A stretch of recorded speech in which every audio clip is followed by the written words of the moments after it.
So here we have a new composite transmission pole that's recently installed.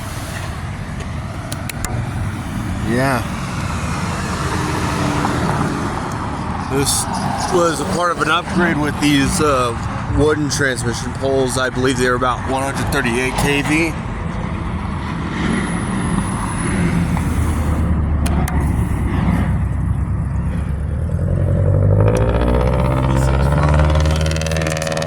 I don't know about that, but yeah.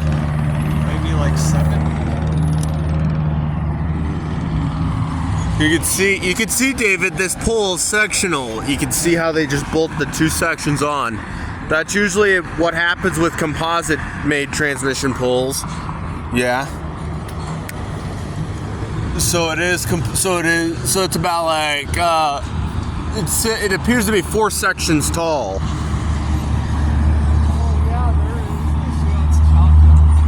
Yeah, they do that for ease of installation.